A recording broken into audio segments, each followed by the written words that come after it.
black ice yung sa gitna. Itong mahirap. So guys, ito na pa, lamig na ng palamig, Diyos niyo. Oo nga, ngayong week. And yun guys, no, palapit na ng palapit ang Pasko. Yan, by next week, December na. Merry Christmas! Merry Christmas! Tanggapan na yata ng 13th month pay nila. Uy, sana all! Sana all! Yan, bakit sana all? Kasi dito, oo, guys, sa Canada.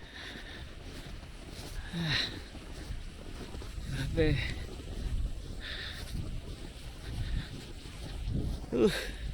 Hirap maglakad.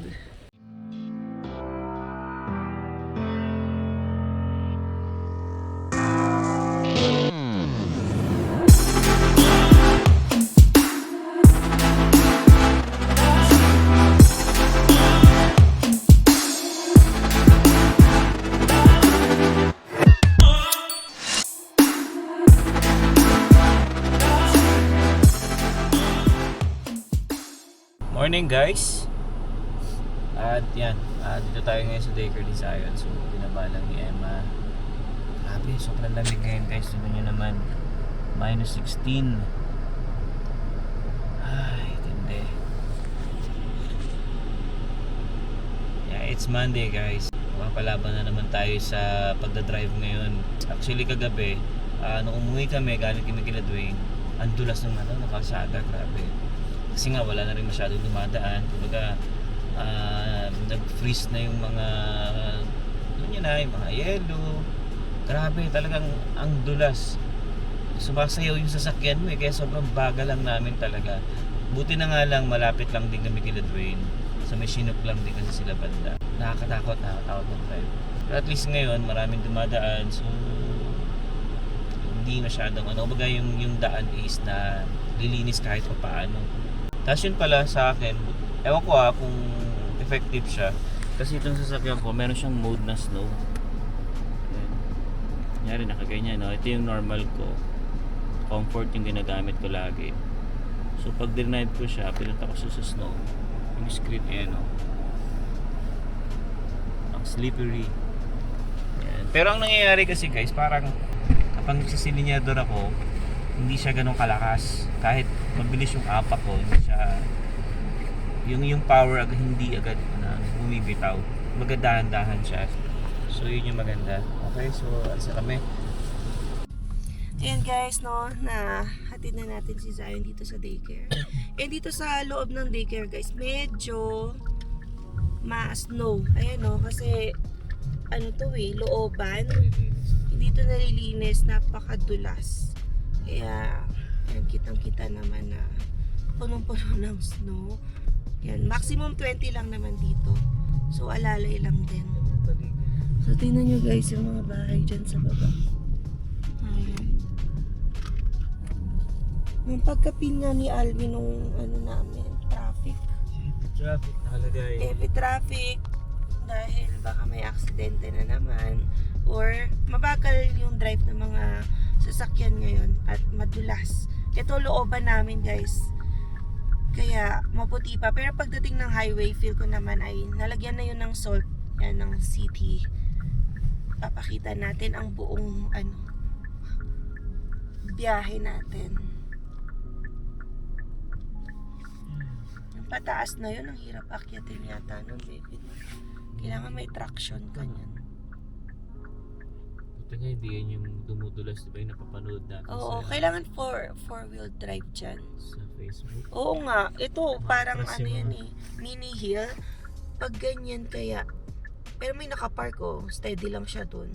Tapos ang kapal pa ng snow na pinatungan niya. Ayan.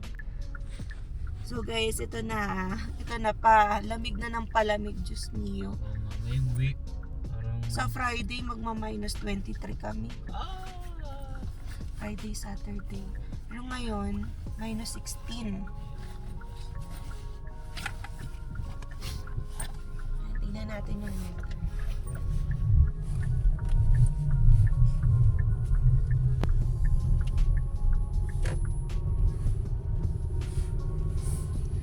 So, i-share ko yung aming weather for the week. Ngayon, minus 17. May snow daw ng 9 a.m. 1 hour lang. Wala yan na lang. And then, ito. Ang pinaka-okay na weather namin bukas, which is -4 to -15. Yung Friday, ayan, at least nag-adjust na, hindi na -23. -22 na lang yung max. Bago-bago Diyos naman. mo. Oo, nag-a-adjust naman yan kasi forecast lang naman to. Yun. Grabe, ang lamig na sabi ko. Yung snow na para last year, I think sinama niya ngayon. Ngayon niya binuhos. Oo, kasi last year talaga guys, wala pa. Oo, naglalakad pa ako nun papunta sa bus stop kasi may pasok ako nun sa Saint. Sabi ko nga, El Nino winter, walang snow, medyo mainit pa. Hindi ko nga to nagamit yung jacket ko na below the knee. Ngayon lang ulit. Yan, nakatago lang to sa aming cabinet. Tingnan niyo yung daan namin, Diba, meron sa ilalim yung mga snow. Ganyan. Ang ganda tingnan. So, syempre may play dyan ng mga air. Diba? Tsaka yung ganitong panahon, baby, last year, nasa Pilipinas kami ni Zion. Oo. Ito yung time na umuwi kami. Totoo. And then bumalik ako ng November 29 ba? 26. 26. Before my birthday. Oo nga pala. Ito yung time na bumabiyahe kami. Oo, pabalik na kayo nun. Tapos nagkasakit din nun si Zion. Ayan, double kasi tayo. Double sa top and then double yung pants. Leggings lang naman yung isang first layer natin. Pero syempre, nasa car tayo ngayon. Medyo mainit. Initan Ano ako. ko kasi yung heater na ko. Ayan. Diyos mio! Marimar. Yeah. So, kamusta nga pala? Ay, baby, yung ano ba? Yung about sa tax. Ano na yun, no? Start na ba? December 14 pa yun. December 14 ba? Oo. Okay. Kaya sabi ko, kung may bibilin kayo, lalo na yung manginginom dyan, kasi may alak din na walang GST eh. Di ba? Pag bibili ka ng alak, sila Sam, ganyan. May GST yon. Pag maramihan din, magkano din yon. So, doon na kayo bumili ng pang Christmas nyo na inumin or other pagkain sa December 14. Dahil dito ay walang GST muna. Yan. Hindi naman totally lahat ng tax ay mawawala. GST lang. Kanina guys, may kasabay kaming school bus. Napakabilis magpatakbo. Sabi namin, baka may bata pa na sa kayo na tas ang bilis-bilis niya pa. Tulas-tulas pa. O, ang tulas pa. And yun guys, no? Palapit na ng palapit ang Pasko. Yan, by next week, December na. Merry Christmas! Merry Christmas! And nakikita ko nga sa mga posts dyan sa Facebook, syempre may mga friends pa rin tayo sa Philippines, no? Tanggapan na yata ng 13th month pay nila. Uy, sana all! Sana all! Yan, bakit sana all? Kasi dito, oo. guys, sa Canada, walang 13th month pay. Yan, sasabihin nyo, totoo ba? Parang ako din, nagulat ako, ay, iba pala. Walang 13th month pay dito sa Canada, guys.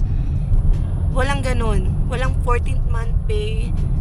Wala. Ikaw baby, that time, nasa Pilipinas ka. May 13th month pay pa kayo? Siyempre. Meron kayong bonus? Meron. May Christmas bonus pa. So, iba dito sa Canada, guys. Kung ano yung nasa kontrata mo lang, yun lang yun. Wala nang bonus. Unless syempre hindi ko naman nilalahat-lahat ng employers. Pero nagdaan na ako sa Nordstrom. Ito din si Alwin, nakailang trabaho na dito sa Canada. Guys, walang 13th month pay. Pero minsan may gift card lang na ibibigay, $50, $200. Yan, depende. Kasi hindi rin sa kanila big deal masyado yung Pasko. Yung sa ibang employers meron naman ding big deal. So, nagpapa-Christmas party, ganyan. So, depende ano ba yung employer mo. Plain Canadian or big company na nagre-recognize ng other culture. Alam mo, pag other culture, big deal ang Christmas, lalo na sa Filipinos. So, depende. Sa amin kasi sa employer namin, ano talaga, pure Canadian. Tapos, walang 13th month pay. So, guys, yun ang reality.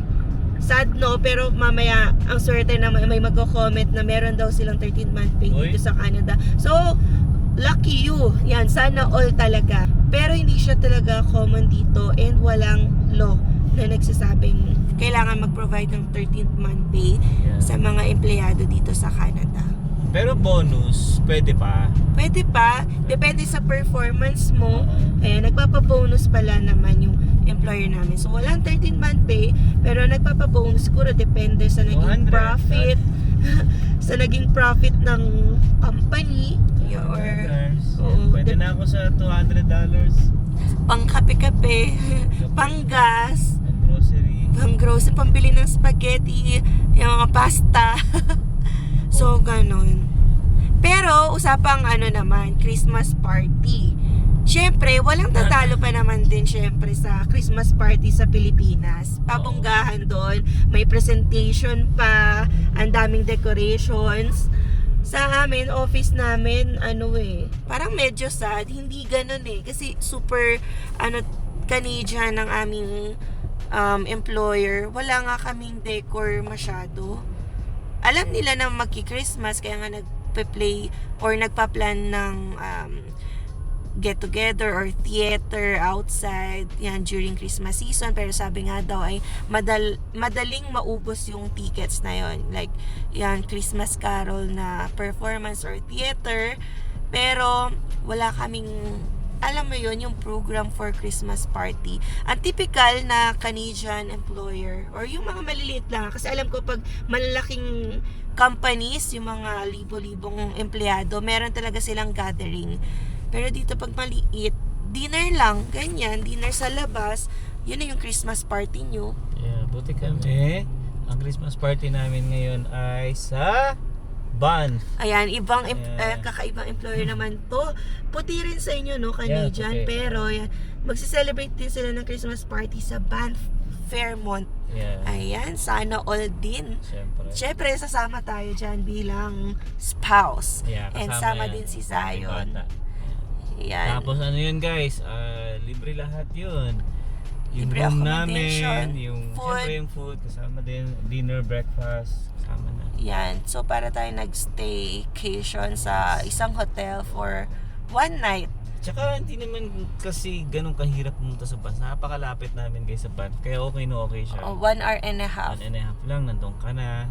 Tapos pwede tayong pumunta ng Lake Louise, di ba? Na frozen na ngayon. Frozen na. Kasi last time, yung kasama natin sila, Mark, Ina, Rice, and other vloggers, ayan ay hindi pa frozen yung Lake Louise. Yeah.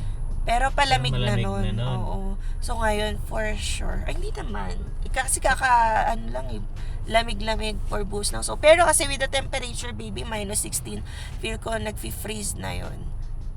Ayan. And meron naman din pala kami sa office, baby, White Elephant. Alam nyo yun, di ba? Yung bibili ka ng gift na pwede sa male or female na kaopisina mo, tapos iikot yon or mag-aagawan kayo.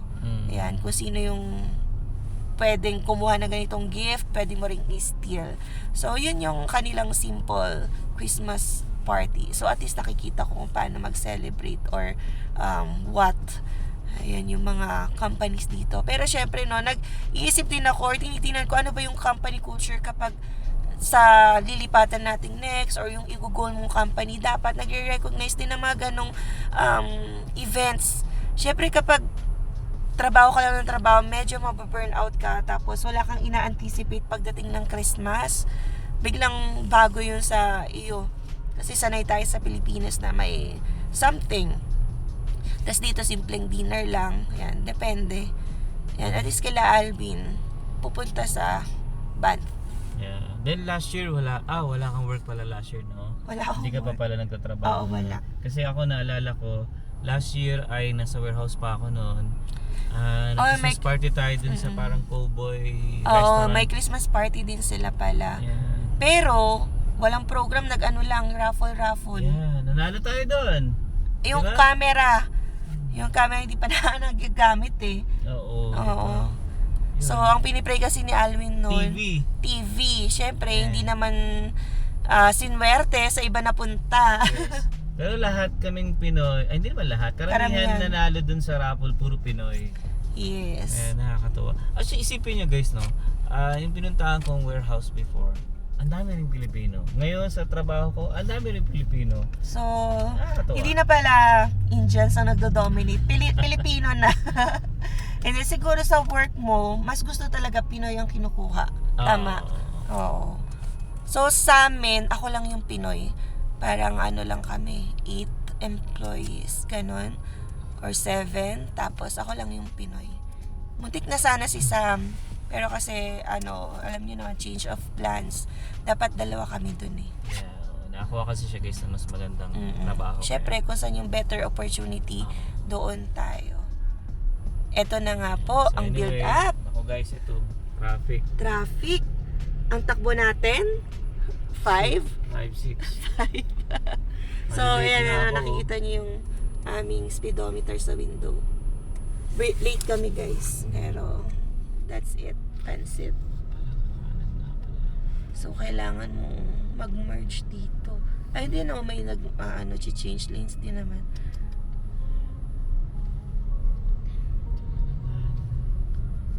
Ang mahirap kasi guys talaga pag ganitong winter, maraming aksidente nangyayari. So nagko-cause ng traffic yan. Kasi awan ko ba sa mga tao dito, alam na nga kasing madulas, ayaw pa mag-ingat.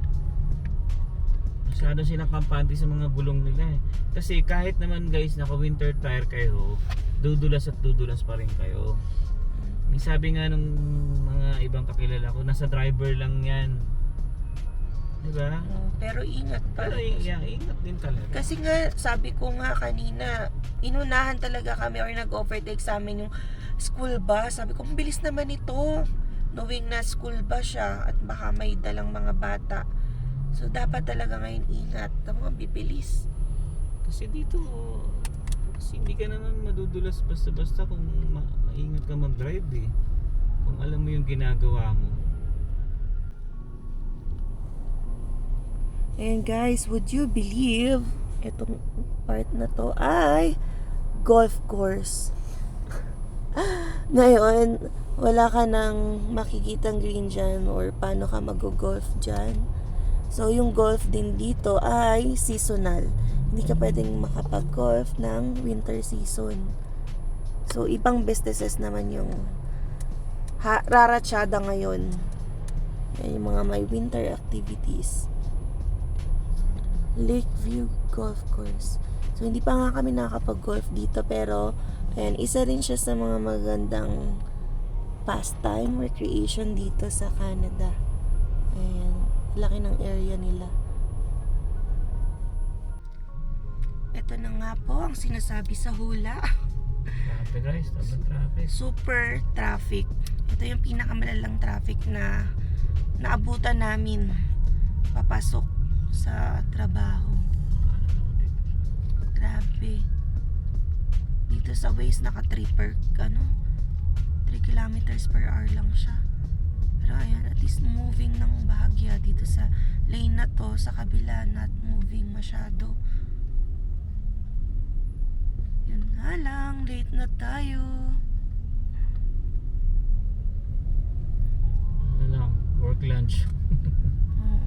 Bawiin sa mabilis na lunch. Nagbabawi pa nga ako dun sa absent ko eh. Ay, punin mo lang. Ganun din naman. Kaya nga may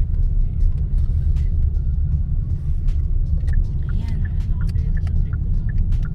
Mabilis lang din ako mag-lunch eh. Kasi pwede naman ako bumili sa labas. Kaya lang sa ganitong weather, hindi talaga ako bibili. Okay na ako sa binaon ko. Ayan. Iwas tayo, iwas. Iwas. Hindi natin tong waste na binigay. Pinapakanan tayo na dapat diretso sana. So sa looban tayo dadaan, which is hindi masyadong clear. So alalay lang. Problema lang talaga dito sa loob yun nga, yung mga snow. So residential area na to. Mga bahay, ayan ang lalaki. Diba? Sana all. May mga kotse na natabunan ng snow. Diba? Ayun, nasa kabila. Kaya ayoko na nagpa-park dito sa ano. Delikado. Kasi matatabunan talaga yan. Kasi dadaanan ng ano to eh. Nagano ng yelo. Meron naman yata silang parking sa likod. Siguro mga dalawang sasakyan yung mga yan. Okay. Pero alam niyo ba guys, pag mga ganitong winter, ang sarap mag-DoorDash niyan. Kasi ang daming, siyempre, ito yung mga tao Ayaw namimili. lumabas. Tapos nagtitip talaga sila. Oo. Pero, ang risk na sa'yo. So, delikado mag-drive. Yeah. More on traffic. Pwede kang ma-aksidente. Dente. So, risky din. So, nasa iyo yan. Tapos, pag mag-wait ka ng order, kailangan naka-on yung engine mo. Otherwise, lalamigin ka. So, dapat mabilisan lang din. Pero malakas ang DoorDash sa ganito. Malalaki mga tip. Gusto mo mag-DoorDash? Minsan Hirap ay na. napapaisip ako, parang nakakamiss din mag-DoorDash. Pinsan mo pa isa-isang beses sa isang buwan. Try mo lang. Parang ngayon lang ako nakadaan dito. Kasi active pa yung account ng DoorDash mo eh. Oo naman. Hindi mo nila basta ano yun.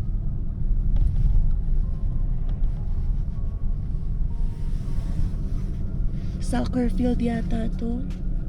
Yan o, palaruan ng mga bata. Diba? Wala na maglalaro. Ang taas ng yelo dito sa gilid. Ayan. Signal din yung ano yun. Ang ganda naman ng bahay na to. Laki ano? Parang simbahan. Baka nata yan. Parang laki eh. Pero ang gaganda ng bahay dito, babe. Southwest to eh. Pag Southwest talaga, ayan ang area ng mayayaman. Uy. Ito na oh, parang black ice yung sa gitna. Itong mahirap. Yun ang mahirap no, pag yung kaharap mo mamaya hindi makontrol yung sasakyan. Kahit ikaw kontrolado mo naman. Ang kapal ng snow dito sa dinaanan natin.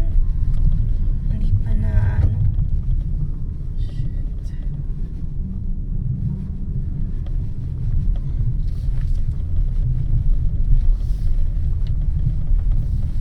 Hindi pa ako nakadaan dito. Nakandaan yung lugar.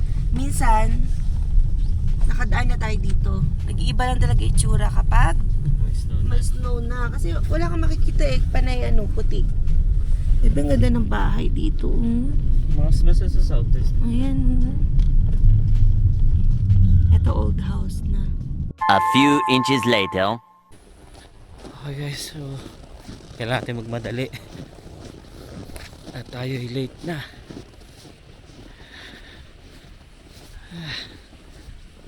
Grabe.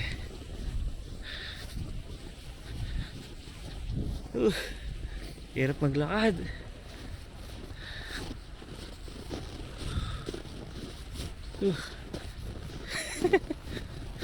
Ang kapal kasi ng snow. Yan yung aapakan ko. Kapal.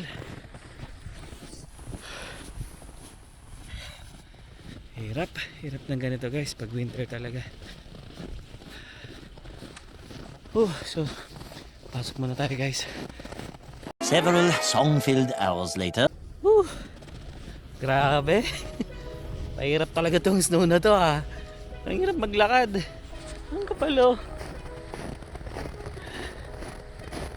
Yan. Ay nako. Tatawa na lang ako guys. Ganito talaga buhay dito guys.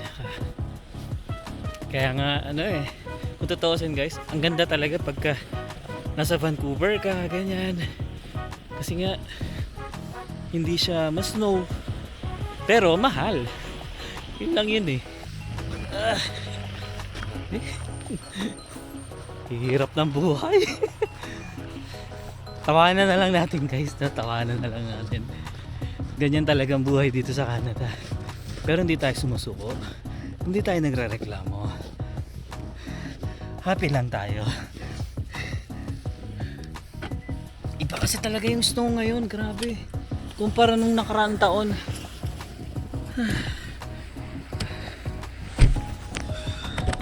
Pasok muna tayo.